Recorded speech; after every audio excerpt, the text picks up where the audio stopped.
Gold, trusted gold buyers. మీరు తాకట్టు పెట్టిన బంగారాన్ని విడిపించి ఈ రోజు ఉన్న మార్కెట్ ధరకు కొనబడను. 70లో ఉంటుంది యూజువల్లీ యావరేజ్, 70, 72, 73, 120కి వెళ్ళిపోయింది. అప్పుడు బైడెన్ ఫుల్ పరేషాన్ అయిపోయామన్నారంటే ఫోన్ చేసి మోదీకి, మీరు రష్యన్ ఆయిల్ కొనుక్కోండి, అది రీఫైన్ చేసి లోకంలో ఎక్కడైనా మీరు అమ్ముకోండి అని చెప్పారు. సో మన దగ్గర ఉన్న ప్రైవేట్ కంపెనీస్ కానీ, అది రిలయన్స్ ఉండొచ్చు, నయారా ఉండొచ్చు, అది కాకుండా మన పబ్లిక్ సెక్టర్ యూనిట్స్ ఉండొచ్చు, IOCL, HPCL, వీళ్ళు ఏం చేశారంటే మొత్తం రష్యా నుంచి $40 కొనుక్కున్నారు ఆయిల్, క్రూడ్ ఆయిల్. దాన్ని రీఫైన్ చేసి డీజిల్ కానీ పెట్రోల్ కానీ మనం ఈవెన్ యూఎస్కి అమ్మాం మనం. ఇప్పుడు చూడండి, మన వచ్చిన రిపోర్ట్లు ఏమంటున్నారంటే యుక్రెయిన్లో బిగ్గెస్ట్ డీజిల్ సప్లయర్ భారతదేశం అంట ఇప్పుడు. ఓకే, ఇక్కడ నుంచి అటు వెళ్తోంది అది. మన రష్యా నుంచి కొని రీఫైన్ చేసి యుక్రెయిన్కి ఇస్తున్నాం. అండ్ యుఎస్ ఏమంటున్నారు, భారతదేశమే దీనికి రీజన్, యుక్రెయిన్ రష్యా యుద్ధానికి కారణం మోదీ అంటున్నారు. మోదీ ఎక్కడ వచ్చారు? చైనా వెనకనే ఎక్కువ ఆయిల్ కొన్నారు కదా, చైనా మీద ఎందుకు పెట్టలేదు ఆంక్షలు మీరు? ఎందుకంటే చైనా మీకు చాలా క్రూషియల్ సప్లయర్. మీకు నట్టు బోల్ట్ కావాలంటే చైనాని తెప్పించుకోవాలి, మీరు లోకల్గా ప్రొడ్యూస్ చేయలేరు, మీకు కాస్ట్ చాలా ఎక్కువ అయిపోతుంది. చైనాని ఏం పెట్టట్లేదు. ఫస్ట్ 15 days అన్నారు, తర్వాత 90 days అన్నారు, మనతో అన్ని పోస్ట్పోన్ చేశారు. కానీ మన మీద 50% పెట్టారు. సరే పెట్టారు సార్, మనకు ప్రాబ్లం లేదు, మనం డీల్ చేసుకుంటున్నాం, కొత్త డీల్. దానికే మనం చూసాం మోదీ గారు ఫస్ట్ జపాన్కి వెళ్ళారు. జపాన్లో వెళ్ళి మోదీ గారు ప్రైమ్ మినిస్టర్ని కలిశారు, మాట్లాడుకున్నారు, బుల్లెట్ ట్రైన్లో ట్రావెల్ చేశారు, 8 బుల్లెట్ ట్రైన్కి అగ్రిమెంట్ సైన్ చేసుకున్నారు. మన వైపు నుంచి అక్కడికి వెళ్ళే ప్రోడక్ట్స్, అక్కడి నుంచి ఇక్కడికి వచ్చే ప్రోడక్ట్స్, ఈవెన్ జపాన్కి వెళ్ళే ముందు మారుతి EV వెహికల్స్ రోల్అవుట్ చేశారు ఇక్కడి నుంచి. Made in India, make for the world అని చెప్పేసి కాన్సెప్ట్ మీద. సో భారతదేశం కొత్త మార్కెట్స్ యాక్సెస్ చేయబోతున్నారు, ఆల్రెడీ స్టార్ట్ అయిపోయింది ప్రాసెస్ అది. సో అక్కడే ట్రంప్కి పెద్ద ప్రాబ్లం వస్తుంది. ట్రంప్ ఏమనుకున్నారంటే మెక్సికో లాగానో కెనడా లాగానో కొంచెం స్క్వీజ్ చేస్తే భారతదేశం ఏడుస్తుంది, సరెండర్ అయిపోతారు. కానీ ఇప్పుడు చూస్తున్నాం మనం, మోదీ గారు అసలు పట్టించుకోవట్లేదు. సో ఇలాంటి కండిషన్లోనే అసలు మోదీ పట్టించుకోవట్లేదని తెలిసిన తర్వాత అక్కడ ఒక క్రై అనేది వినిపిస్తోంది, ఒక భిన్నమైనటువంటి వాదనలు ఉన్నాయి. అయ్యో అనేటువంటి భావనతో పాటుగా ఎలా అయినా మళ్ళీ భారత్ మా కాళ్ళ దగ్గరికి వస్తుంది అనేటువంటి ఒక భావన ముందు కనిపించింది. కానీ అది మెల్లిమెల్లిగా డైల్యూట్ అయిపోయినట్టుంది కదా. చైనాలో జరిగినటువంటి US ప్రెసిడెంట్ అడ్వైజర్ ఒకరు ఉన్నారు, నవారో అని చెప్పి, Peter Navarro. He's actually an agent, is official diplomat కాదు ఆయన, అఫీషియల్ ఫైనాన్స్ పర్సన్ కూడా కాదు. ట్రంప్ వాళ్ళ ఏజెంట్ ఆయన అపార్ట్మెంట్లు అమ్ముతుండే, రియల్ ఎస్టేట్ అమ్ముతుండే. ట్రంప్కి వచ్చిన అడ్వైజర్గా తీసుకొచ్చారు ఆయన్ని. నెగోషియేటింగ్ చాలా బాగా చేస్తాడు కదా రియల్ ఎస్టేట్లో, మనం దీంట్లో పెట్టుకుందాం అని చెప్పి. మొన్న ఒక స్టేట్మెంట్ చూశారు, Brahmins are making money out of selling Russian oil అని చెప్పి. అది యూజువల్లీ వీళ్ళు బాస్టన్ బ్రాహ్మిన్స్ అని యూజ్ చేస్తారు. కానీ మన దాంట్లో అది entire thing got back fired. ఎందుకంటే ఇదే కాన్సెప్ట్ రాహుల్ గాంధీ యూజ్ చేస్తున్నారు. బ్రాహ్మిన్స్ అన్ని ఉద్యోగాలు తీసుకెళ్ళిపోతున్నారు, బ్రాహ్మిన్స్ ఆర్ డబ్బులు అని మనకు తెలుసు. బ్రాహ్మిన్స్ రియల్ ఎస్టేట్ మన అందరికి తెలుసు. ఓకే, వాళ్ళు ఏ పరిస్థితిలో ఉన్నారు మన అందరికి తెలుసు. నేను ఇవాళ ఒక విద్యాశ్రమంకి వెళ్ళి వచ్చాను, చూశాను నేను అక్కడ వేద పాఠశాలలో. వాళ్ళ పరిస్థితి చాలా దారుణం ఉంది వాళ్ళది. వాళ్ళని ఇప్పుడే మనం కొంచెం ఎంకరేజ్ చేసి పైకి తీసుకుంది. వాళ్ళ ట్రెడిషనల్ ట్రేడ్ వాళ్ళ గుడిలో ఉంటుంది అంతే, వాళ్ళు దానికన్నా ఎక్కువ వాళ్ళు బయటకు రారు. సరే, ఎప్పుడో జరిగింది, ఏదో అత్యాచారం జరిగిందని చెప్తున్నారు, కానీ ఈ బ్రాహ్మిన్స్ ఎందుకు తీసుకొచ్చారో అర్థం కావట్లేదు. Anyway that issue got back fired completely. ఇప్పుడు ఏం చేయాలని వాళ్ళకి అర్థం కావట్లేదు మీరు చెప్పినట్లు. ఇప్పుడు అదే పరిస్థితిలో ఫస్ట్ జపాన్కి వెళ్ళారు మోదీ గారు. ఈ అగ్రిమెంట్స్ అన్ని సైన్ చేశారు, 8 అగ్రిమెంట్స్ సైన్ చేశారు, చాలా సాలిడ్ అగ్రిమెంట్స్. అది కూడా ఇప్పటి నుంచి 5 సంవత్సరాల లోపల ఫినిష్ అయ్యే ప్రాజెక్ట్స్ అన్ని చేసుకున్నారన్నమాట. జపాన్ దగ్గర మనం తీసుకోవాల్సింది టెక్నాలజీ, వాళ్ళకి చాలా అడ్వాన్స్గా టెక్నాలజీ వాళ్ళ దగ్గర కొంచెం స్ట్రాంగ్ పాయింట్. లాస్ట్ ఒక 10 సంవత్సరాలు ఆ టెక్నాలజీ కొంచెం చల్లబడిపోయింది వాళ్ళది. బికాస్ వాళ్ళది వాజ్ మేజర్ ఎక్స్పోర్ట్, ఎలక్ట్రానిక్స్ వాళ్ళది మేజర్ ఉండే. ఒక టైంలో మన సోనీ అనే బ్రాండ్ వినంగానే మనం కన్ను మూసుకొని కొనేస్తుండే.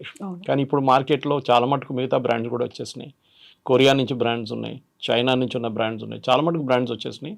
సరే, సోనీ ఇప్పుడు కూడా ఉంది, quality wise it's considered number 1. Japanese cars కూడా అంతే. మన దగ్గర ఒరిజినల్ మారుతి స్టార్ట్ అయినప్పుడు సుజుకి పార్ట్నర్ ఉండే, ఇప్పుడు నా సుజుకి ఎంటైర్ కంపెనీ వాళ్ళు కొనుక్కున్నారు. సో జాపనీస్ దగ్గర నుంచి మనకు టెక్నాలజీ వస్తుంది. మన వైపు నుంచి జపాన్కి వెళ్ళేది ఫార్మస్యూటికల్ కానీ మిగతా ప్రోడక్ట్స్ కానీ. జపాన్లో తయారు చేయలేని ప్రోడక్ట్స్ మనం ఇక్కడ తయారు చేసి పంపిస్తాం, స్పెషల్లీ చిన్న మిషనరీ పార్ట్స్ కూడా. ఒక టైప్ కూడా చేసుకుంటే మనకు చాలా బాగుంటుంది. మన మ్యానుఫ్యాక్చరింగ్ యూనిట్స్కి చాలా ఒక లెగప్ అంటారు ఇంగ్లీష్లో, అది వచ్చేస్తుంది. నెక్స్ట్ మోదీ గారు వెళ్ళింది షాంఘై కోఆపరేషన్ ఆర్గనైజేషన్ మీటింగ్కి. అక్కడ ఏం జరిగింది, జీ జింగ్పింగ్ కానివ్వండి, పుటిన్ కానివ్వండి, మోదీ గారు, ఈ ముగ్గురు ఫొటోస్ మీరు చూసుంటారు.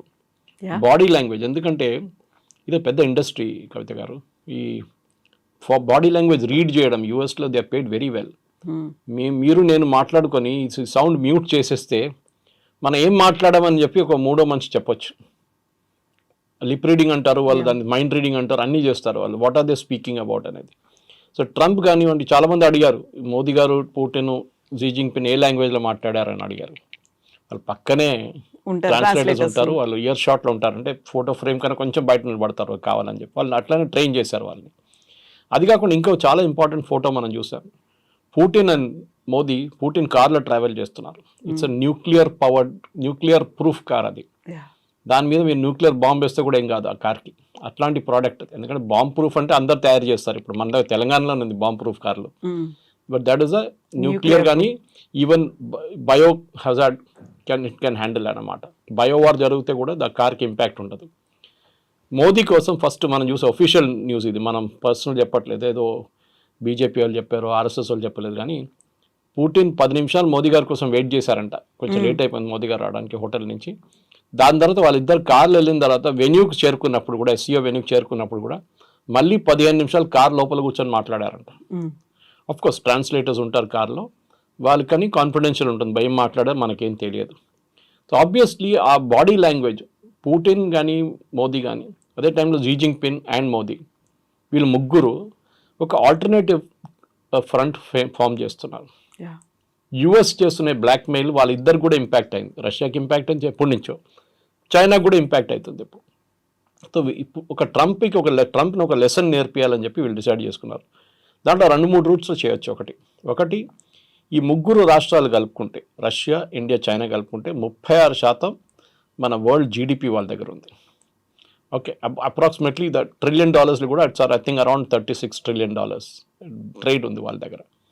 అది కాకుండా అన్నిటికంటే ఇంపార్టెంట్ ఏంటంటే వీళ్ళు ఒక ఆల్టర్నేటివ్ స్విఫ్ట్ సిస్టమ్, అంటే అమెరికా డాలర్ టర్మ్స్లోనే అన్నీ మాట్లాడతారు. మీకు గుర్తుంది కవిత గారు, ఇది బ్రిక్స్ వచ్చినప్పుడు లాస్ట్ ఒక 6 నెలల ముందు ట్రంప్ వచ్చినప్పుడే ఇమ్మీడియట్గా ట్రంప్ థ్రెటన్ చేశారు సౌత్ ఆఫ్రికాని, బ్రెజిల్ని, మీరు ఆల్టర్నేట్ కరెన్సీ తీసుకొస్తే మీ పని నేను చూసుకుంటానులే అని చెప్పేసి. అవును, ఎందుకంటే భయం ఏంటంటే డాలర్ని రీప్లేస్ చేసేస్తే డాలర్ విలువ పోతుంది మొత్తం కంప్లీట్గా. ఆల్రెడీ చాలా వీక్ అయిపోయింది డాలర్. మనం ఇండియన్ రూపీతో కంపేర్ చేయకూడదు, బికాజ్ ఇండియన్ రూపీ చాలా వీక్ అయింది. కానీ ఆల్ కరెన్సీస్ వీక్ అయింది అంటే అన్నిటికంటే తక్కువ ఇండియన్ రూపీ. మీరు బ్రిటిష్ పౌండ్తో కంపేర్ చేయండి డాలర్ పడిపోయింది యాక్చువల్లీ విలువలో. ఎనీవే అది మనకు సబ్జెక్ట్ మ్యాటర్ కాదు. కానీ మన ఇక్కడ అంటే ఆల్టర్నేటివ్ పేమెంట్ సిస్టమ్ ఒకటి ఫామ్ చేయాలి. మనం ఇది ఎప్పుడు చూసామంటే ఫస్ట్ ఇరాన్ మనకి ఆయిల్ మనం కొనుక్కున్నప్పుడు వీళ్ళు ఇరాన్ మీద ఆంక్షలు పెట్టారు. ఎవరు? యుఎస్. వీళ్ళు న్యూక్లియర్ ప్లాంట్లో మిసైల్స్ తయారు చేస్తున్నారు అది అని చెప్పి. మనం ఏం చేసాం? రూపీ పేమెంట్ చేసాం ఫస్ట్. తర్వాత ఏం చేసాం? బార్టర్ పేమెంట్ చేసాం. వాళ్ళకి బియ్యం కావాలంటే మనం వాళ్ళకి బియ్యం ఇచ్చాం, వాళ్ళు మనకు ఆయిల్ ఇచ్చారు. దాని తర్వాత యూఎస్ వచ్చి మళ్ళీ స్ట్రిక్ట్ చేశారు, మీరు ఇంకా చేస్తే మిమ్మల్ని అది చేస్తాం అని చెప్తే సరే మనం అక్కడి నుంచి క్లోజ్గా ఇరాన్ని బంద్ చేసేసాం ఆయిల్ సప్లై. మళ్ళీ రష్యా నుంచి మొదలుపెట్టాం, రష్యా నుంచి కొనుక్కుంటున్నాం. ఇది డాలర్ని ఆపడానికి కూడా మనం చాలా మటుకు సహాయం చేసాం. కానీ ఇప్పుడు we will not help them at all. Dollar free float కానివ్వండి, డాలర్ ఎక్కడ పోతే అది పోనివ్వండి, మనకు ప్రాబ్లం లేదు. ఆయిల్ ప్రైస్ కూడా నేను చెప్పినట్లు బైడెన్ ఏం చెప్పారు ఆ టైంలో, ఆయిల్ ప్రైస్ హోల్డ్ చేయండి, ఇండియా ఇట్లా రీఫైన్ చేసి పంపిస్తే ఆయిల్ ప్రైస్ $70-80 ఉంటుంది, లేకుంటే $200 వెళ్తుండే అని చెప్పి యుఎస్ ఎకానమిస్టే చెప్తున్నారు. భారతదేశం ఇంటర్ఫియర్ కాకపోతే రష్యన్ ఆయిల్తోని world wide crude oil prices $200 వెళ్ళిపోతుంటే మొత్తం వరల్డ్ ఎకానమీ దెబ్బతింటుండే. సో భారతదేశాన్ని అప్రిషియేట్ చేయకుండా ట్రంప్ ఏమో మన మీద ఆంక్షలు విధిస్తున్నారు. మీరు తీసుకొని యుక్రెయిన్ రష్యా వార్లో పెడతారు. రష్యా ఆయిల్ అమ్మితే కూడా చైనాకి అమ్ముతున్నారు కదా, వాళ్ళు డబ్బులు ఇస్తారు కదా. టర్కీ తీసుకుంటున్నారు, టర్కీ నేను చెప్పట్లేదు, ఎందుకంటే మిడిల్ ఈస్ట్లో టర్కీ పనికి వస్తారు. ఇదంతా ట్రంప్ ఆడే గేమ్ అనమాట. దీంట్లో అన్నిటికంటే ఇంపార్టెంట్ కవిత గుర్తుపెట్టుకోవాలి, టఫ్గా ఉన్న నేషన్స్ మనం టఫ్గా యాక్ట్ చేస్తే వాళ్ళు అసలు ఏం చేయరు, భయపడతారు యుఎస్. వీక్ నేషన్స్ని మొత్తం షుగర్ కేన్ జ్యూస్ మన చేస్తాం పిండేసి అట్లా పిండి చేసుకుంటారు వాళ్ళు. మెక్సికోని చూసినప్పుడు ఏమంటున్నారు, మెక్సికోని ఫస్ట్ ఒక టారిఫ్ అన్నారు, మళ్ళీ నెక్స్ట్ టారిఫ్ అన్నారు. ఇప్పుడు ట్రంప్ నిన్న స్టేట్మెంట్ ఇచ్చారు, ఏంటంటే మనం ఏం కావాలంటే చేసుకుంటే ఏం చేయలేరు మెక్సికో అని చెప్పి. మెక్సికో ఏం చేయలేరంట, మనం ఏం కావాలంటే చేసుకుంటాం మనం, మెక్సికో నేను చెప్పేది వింటారు వాళ్ళని. ఆలోచించండి వాళ్ళ పరిస్థితి, హెల్ప్లెస్ కంప్లీట్లీ.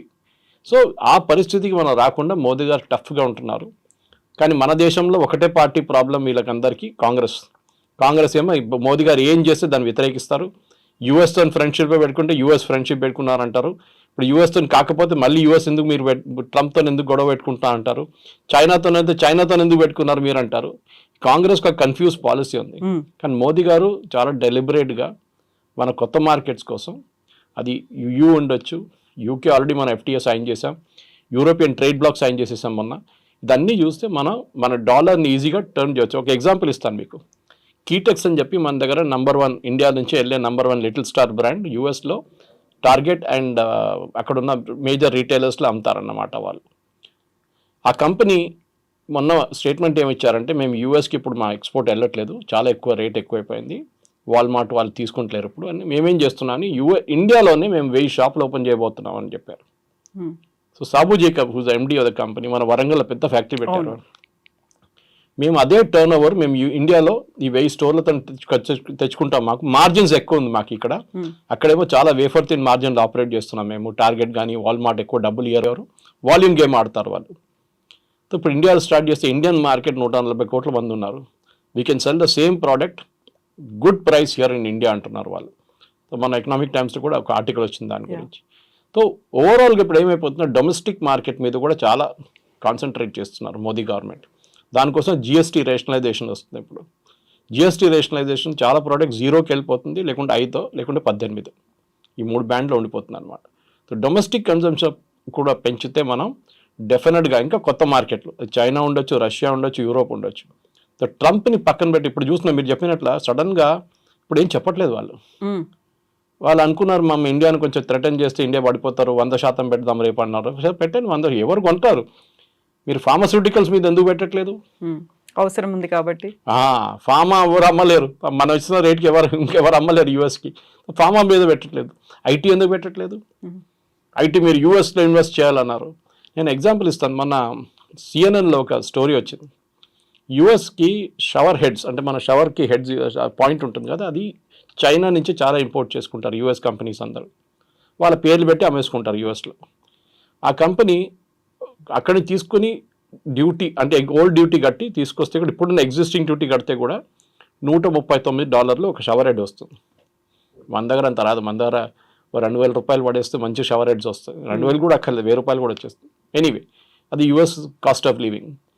అదే ప్రోడక్ట్ మీరు యూఎస్లో తయారు చేయాలంటే $259 అవుతుంది. సో ఈ కంపెనీ ఏం చేశారంటే, ఒక సర్వే లాగా వాళ్ళు కస్టమర్స్ 25,000 కస్టమర్స్ ఉన్నారు వాళ్ళకు, రెగ్యులర్ కస్టమర్, వాళ్ళకు మెయిల్ పంపించారు. ఈ 2 ఆప్షన్స్ ఉందండి, చైనాని తెచ్చుకుంటే 139, ఇక్కడంటే 259, మీరు ఏం తీసుకుంటారు అని అడిగారు. ఒక్కరు కూడా యూఎస్ అని చెప్పట్లేదు, అందరూ చైనీస్ తీసుకుంటామేమంటారు. US is outpriced itself, ఎందుకంటే వాళ్ళ వేజ్ చాలా ఎక్కువైపోయింది. అది వాళ్ళకు ఒక టైంలో అడ్వాంటేజ్ ఉండే, ఇప్పుడు డిసడ్వాంటేజ్గా మారింది. ఆ వేజెస్లో ఐఫోన్ కొనుక్కుంటారు, ఐప్యాడ్లు కొనుక్కుంటారు అనుకున్నారు, కానీ ఇప్పుడు బేసిక్ లివింగ్, డైలీ ఎక్స్పెన్సెస్, మీరు వెళ్ళారు మన యూఎస్, మీకు తెలుసు, డైలీ ఎక్స్పెన్సెస్ కోసం వాళ్ళు చూసుకుంటున్నారు. వాళ్ళు they are looking at how to survive. ఆ సర్వైవల్లో మీకు ఐప్యాడ్లు కొనడం, ఐఫోన్లు కొనడం కాదు. ఓకే, మీరు ఎట్లా బతుకుతారో మీరు అది చూస్తున్నారు ఫస్ట్ అన్నమాట. అది చాలా ఇంపార్టెంట్. సో ఆ పరిస్థితికి వచ్చినప్పుడు ట్రంప్ ఇప్పుడు ఏం చేయబోతున్నా చూడాలి. ఎందుకంటే నెక్స్ట్ 6 months యూఎస్ ఎకానమీ ఒక టైల్ స్పిన్లో వెళ్ళిపోతుంది కంప్లీట్గా. అసలు ఏం చేయలేకపోతారు యూఎస్ ఎకానమీ. ఎందుకంటే ఒకసారి రెసెషన్ వచ్చింది అనుకోండి, రెసెషన్ వస్తే అంతే సంగతి. ఇన్ఫ్లేషన్ వస్తే ఇంకా ఘోరం అయిపోతుంది. ఈ 2 ఫ్యాక్టర్స్ వస్తే యూఎస్లో, ఎందుకంటే ఇప్పుడు మీరు అమ్ముతున్న ప్రోడక్ట్, ఇప్పుడు ట్రంప్ వాళ్ళ అడ్వైజర్స్ ఏమంటున్నారు, మేము ఎంత $4 trillion ఈ 10 సంవత్సరాలు వీ కెన్ గెయిన్ అంటున్నారు. ట్రంప్ ఉండబోయేది 4 సంవత్సరాలు, మీరు 10 years గురించి ఎట్లా మాట్లాడతారండి మీరు? ఇంకో గవర్నమెంట్ వస్తారు, ఇంకో పార్టీ రావచ్చు, ఇంకేమైనా కావచ్చు, రేపు వీళ్ళ ప్రెసిడెంట్ వస్తే తీసేస్తాడు డ్యూటీలన్నీ. 4 trillion ఎవరు కడతారు? వాళ్ళ కంపెనీలు కడుతున్నారు. ఇండియా నుంచి మనం ఒక టీషర్ట్ పంపిస్తున్నప్పుడు $50 అనుకోండి, $50 మీద 50% పెడితే $75 అయిపోతుంది. $75 ఎవరు కడుతున్నారు? ఎక్స్ట్రా $25 కట్టేది అమెరికన్ కన్జ్యూమర్. కంపెనీ కడుతున్నారు, కంపెనీ అమ్మేటప్పుడు మళ్ళీ ఆ డబ్బులు సంపాదించుకుంటారు వాళ్ళు. సో ద ఫైనల్ లాస్ జరిగేది అమెరికన్ కన్జ్యూమర్ మీద. అది ఇప్పుడు కాదు, ఒక 2 నెలల్లో ఇప్పుడు తెలిసిపోయింది ఆల్రెడీ. ఇక్కడి నుంచి ఇంకా ముందుకు వెళ్తూ కంప్లీట్గా ఒక యూఎస్కి అక్కడున్న కన్జ్యూమర్కి ఇన్ఫ్లేషన్ మినిమం ఒక double-digit ఫిగర్లో వచ్చేస్తుంది. సో మనం ఇప్పుడు ఒక సేఫ్ గేమ్లో ఉన్నాము, మన స్ట్రాటజీ కూడా is going to work out. See అది ఎట్లా అంటే మెచ్యూర్ అప్రోచ్ ఉండాలి. ఇప్పుడు మనం మెచ్యూర్ అప్రోచ్ అంటే ప్యానిక్ చేయకూడదు. మనం చూసాం 50% పెట్టగానే ఉద్యానాలు బంద్ అయిపోయింది, తిరుపూర్ బంద్ అయిపోయింది, సూరత్ బంద్ అయిపోయింది, కంపెనీలన్నీ మూసేస్తున్నారు, కాన్పూర్లో మూసేస్తున్నారు అన్నది కాదు. ముందు యూఎస్ మార్కెట్ ముందు మనకు మార్కెట్లు ఉండే కదా. మీరు యూఎస్కి ఎందుకు వెళ్ళారు? మీకు వాల్యూ కొంచెం ఎక్కువ దొరుకుతుంది. మీకు $5 వెళ్ళే ప్రోడక్ట్కి మీరు ఇండియాలో అమ్ముకుంటే అదే $10 మీరు యూఎస్లో అమ్ముకోవచ్చు. దానికోసం మీకు ప్రాఫిట్ కొంచెం ఎక్కువ ఉంటుందని మీరు అక్కడికి వెళ్ళారు. కానీ రిస్క్ ఉంటుంది ఇట్లాంటిది. రేపు యూఎస్ మార్కెట్లో డబ్బు లేదనుకోండి కొనడానికి, ఎవరు కొనరు. Your product will remain on the shelf. Exporter అక్కడ ఇంపోర్ట్ చేస్తున్నాడు, బంద్ చేసేస్తాడు మార్కెట్, ఖతం అయిపోయిందని దివాలా అయిపోతాడు. సో దాట్ పొజిషన్కి రాకుండా మనం మెచ్యూర్గా రియాక్ట్ అయ్యాం. ఈ రీజనల్ కోఆపరేషన్తో చైనా కానివ్వండి, రష్యాతోని కోఆపరేట్ చేసుకుంటే మన మార్కెట్ క్రియేట్ చేసుకోవచ్చు ఇక్కడే. చైనాతో మనకు చాలా ప్రాబ్లమ్స్ ఉన్నాయి, లేదని లేదు. బార్డర్ ప్రాబ్లమ్స్ చాలా ఉంది, రిజాల్వ్డ్ ఇష్యూస్, అన్రిజాల్వ్డ్ ఇష్యూస్ ఉన్నాయి. కానీ నమ్మకమైన మిత్రుడా అనేటువంటి డౌట్ వస్తుంది కదా. అది ఇంగ్లీష్లో అంటారు, యువర్ ఎనిమీస్ మై ఫ్రెండ్ అంటారు. ఓకే, మీరు ప్రయారిటీ ఏంటి ఇప్పుడు? ఓకే, నమ్మకం ఉందంటే ఎవరు నమ్మచ్చు? యూఎస్ నమ్మచ్చా? నమ్మలేం కదా. 71లో ఇదేలాగా మన మీద శాంక్షన్స్ పెట్టారు. వాజ్పేయి గారు పోఖ్రాన్ 2 చేసినప్పుడు శాంక్షన్స్ పెట్టారు. Sanctions, not tariff. శాంక్షన్స్ అంటే మీరు కొనలేరు, అమ్మలేరు, ఆంక్షలు కంప్లీట్గా. ఆలోచించండి, థమ్స్ అప్ ఎట్లా వచ్చింది పైకి? ఆ స్టోరీ ఇంకోటి ఇది. దట్ ఈస్ బికాజ్ కోకోకోలాని జార్జ్ ఫెర్నాండెస్ భారతదేశం తరిమి కొడితే థమ్స్ అప్ పైకి వచ్చింది ఆ టైంలో. మనం డొమెస్టిక్ ప్రొడక్ట్స్ ఎన్ని క్రియేట్ చేసాం మనం అట్లాంటిది. ఇప్పుడు యూఎస్ ప్రొడక్ట్స్ ఎన్ని వాడుతున్నాం మనం? రెస్టారెంట్ పాసిబ్లీ మెక్డానల్డ్స్ కానివ్వండి, KFC కానివ్వండి, పెప్సీ కానివ్వండి, కోక్ అనొచ్చు. మిగతా ఏం కొంటున్నాం మనం US products? We don't have any major share. Nike shoes అని చెప్పొచ్చు. Okay, they are all made in India. ఇప్పుడు రాయల్టీ చేస్తున్నారేమో, అది ఇంకో మాట. అది కానీ the main point right now, భారతదేశానికి కొత్త మార్కెట్స్ ఓపెన్ అయి చేస్తున్నారు. మోదీ గారు టిపికల్ సేల్స్మెన్ లాగా తిరుగుతున్నారు. అదే ప్రధానమంత్రి పని, ప్రెసిడెంట్ పని అదే. ఏ దేశమైనా చూడండి, మ్యాక్రాన్ ఇండియాకి వచ్చినప్పుడు ఫస్ట్ వాళ్ళ ఎయిర్క్రాఫ్ట్ అమ్మడానికి ట్రై చేస్తారు. ట్రంప్ ఇక్కడ వెళ్ళితే వాళ్ళ ప్రోడక్ట్స్ అమ్మడానికి ట్రై చేస్తారు. జాపనీస్ ప్రైమ్ మినిస్టర్ అయినప్పుడు వాళ్ళ కార్లు, వాళ్ళ ఎలక్ట్రానిక్ ప్రోడక్ట్స్ మార్కెట్ చూసుకుంటారు. That is the job. ఇప్పుడున్న ప్రధానమంత్రి కానీ ప్రెసిడెంట్స్ కానీ అంటే యాక్చువల్ రోల్లో ఉన్న వాళ్ళు, నాట్ ద సెరమోనియల్ రోల్. మన దగ్గర president is a ceremonial role, కానీ prime minister is an active role. వాళ్ళ పని ఇది. వాళ్ళ దేశంలో తయారు చేసిన ప్రోడక్ట్స్ని ఇంకో మార్కెట్లో అమ్మడానికి ప్రధానమంత్రి ఈజ్ ద బెస్ట్ సేల్స్మెన్. ఆయన చేయనియండి, 6 నెలలు వెయిట్ చేయండి, అప్పుడు చూడండి. తర్వాత ట్రంపే దిగొస్తారు. 6 నెలలు అక్కర్లేదు, 3 నెలలు దిగొస్తారు. ఎందుకంటే ఇక సీన్ దట్ బ్లాక్మెయిల్ పనిచేయట్లేదు, వీళ్ళు పట్టించుకోరు మమ్మల్ని. మళ్ళీ ఏం చేసుకుంటాం మనం? చలో జానేదో అని చెప్పి మళ్ళీ రిటర్న్ తీసుకుంటారు. లేకుంటే వాళ్ళు రష్యాతో వెళ్ళిపోతాడు, చైనాతో వెళ్ళిపోతారు, మాకు ఇంకా పెద్ద ప్రాబ్లం అదని చెప్పేసి. ఇక ట్రంప్కు అన్నిటికంటే పెద్ద భయం అది ఒక్కటే. వీళ్ళు ముగ్గురు కలిస్తే ఇంకొక ఆల్టర్నేట్ బ్లాక్ అయిపోతుంది. అది చాలా పెద్ద థ్రెట్ యూఎస్కి అనమాట. సో దానికోసం he will have to do a climb down. Problem is ట్రంప్కి సొంత ఒపీనియన్ లేదు. వాళ్ళ చుట్టుపక్కల అడ్వైజర్స్ ఉన్నారు చూడండి, ఆల్ హాట్ హెడెడ్ ఫెలోస్. వాళ్ళు ఇస్తున్న అడ్వైజ్ మీద నడుస్తున్నారు. బాంబు వేయరా అంటే బాంబు వేసేస్తాడు, బాంబు వద్దంటే బాంబు తీసేస్తాడు, 25 పెట్టినట్టు 25 పెడతాడు, 50 తీస్తే 50 తీసేస్తాడు. ఒక స్టెబిలిటీ లేదు. ఈవెన్ యూఎస్ కంపెనీస్ అదే అంటున్నారు. యూఎస్ కంపెనీ మొన్న కూడా 2 గైడెన్స్ ఇచ్చారు. వాళ్ళు ఏమంటున్నారు, వీ నీడ్ ప్రెడిక్టబిలిటీ. మీరు స్టేబుల్గా చేయండి, చేయొద్దని చెప్పట్లేదు, ట్రంప్ గారు అంటున్నారు. కానీ బీ స్టేబుల్ అబౌట్ ఇట్. ఒక మాట ఒక వారం అంటారు, మళ్ళీ నెక్స్ట్ వీక్ వచ్చి ఇంకో మాట అంటారు. ఒక ప్రెసిడెంట్ కానీ, ఎస్పెషల్లీ యూఎస్ ప్రెసిడెంట్ కానప్పుడు చాలా స్టేబుల్ ఉండాలి థింకింగ్లో. ఎందుకంటే మీ చెప్పిన ఒక్కొక్క వర్డ్ ఇంటర్నేషనల్ మార్కెట్లో చాలా పెద్ద రామిఫికేషన్ క్రియేట్ చేస్తుంది. సో దానికోసం ట్రంప్ని ఇప్పుడు ఎవరు సీరియస్గా తీసుకుంటలేరు. So much so vice president మన JD Vance ఒక స్టేట్మెంట్ ఇచ్చినప్పుడు అందరూ ఎక్సైట్ అయిపోయారు. ట్రంప్కి ఏమైనా ఉంటే నేను ఉన్నాను కదా, నేను ప్రెసిడెంట్ అయిపోతానన్నారు. ఎమర్జెన్సీ టైంలో ఐఎమ్ దేర్ అనేమాట. ఆలోచించండి. Why did you have to say it? ఎందుకు చెప్పారో ఎవరికి అర్థం కావట్లేదు. చెప్పారు కానీ దాని పెద్ద ఇష్యూ అయిపోయింది. మళ్ళీ ట్రంప్ పోతున్నాడా ఉంటాడా అని చెప్పేసి. మిడ్ టర్మ్ పోల్స్ రాబోతుంది యూఎస్లో. మిడ్ టర్మ్ వస్తుంది నెక్స్ట్ 1 yearలో. ఆ మిడ్ టర్మ్లో డెఫినెట్గా రిపబ్లికన్స్ ఓడిపోతారు. అప్పుడు ఏం చేస్తారు? ట్రంప్కి సెనెట్లో మెజారిటీ ఉండదు, కాంగ్రెస్లో మెజారిటీ ఉండదు, బిల్స్ పాస్ చేయలేరు. Then what he'll do? ఆయనకు దిగ రావాల్సి వస్తుంది. He will have to bring back everything. Initially dose తీసుకొచ్చిన ఏమని చెప్పారు, మేము ఇన్ని ట్రిలియన్స్ సేవ్ చేస్తా అన్నారు. ఇప్పుడు దాని గురించి అస్సలు మాట్లాడలేదు. Nothing was saved, only drama ఉండేది. ఇప్పుడు ఆ డ్రామా కూడా పోయింది. ఇది కొత్త డ్రామా ఇప్పుడు నడుస్తుంది. And don't forget to subscribe to iDream. And for more videos, please subscribe to iDream. Please subscribe to iDream. Please subscribe iDream. And please subscribe to iDream. For more videos, subscribe to iDream. please like, share and subscribe to the channel. Congratulations, iDream. Subscribe to iDream. Subscribe to iDream. So subscribe to iDream Media. iDream team అందరికి huge congratulations. Please subscribe iDream Media. Please subscribe to iDream. Subscribe iDream. Please subscribe to iDream. iDream అంటే నా కళల ఛానల్ను subscribe చేసుకున్న నోరు తిరుగుతలేదు, మీరైతే గంట గుర్తు కొట్టండి. For more such videos, please subscribe to iDream. Subscribe to iDream. Please subscribe to iDream. Please subscribe iDream Media. Please do subscribe to iDream. Please subscribe to iDream Media. For best entertainment and information please subscribe iDream.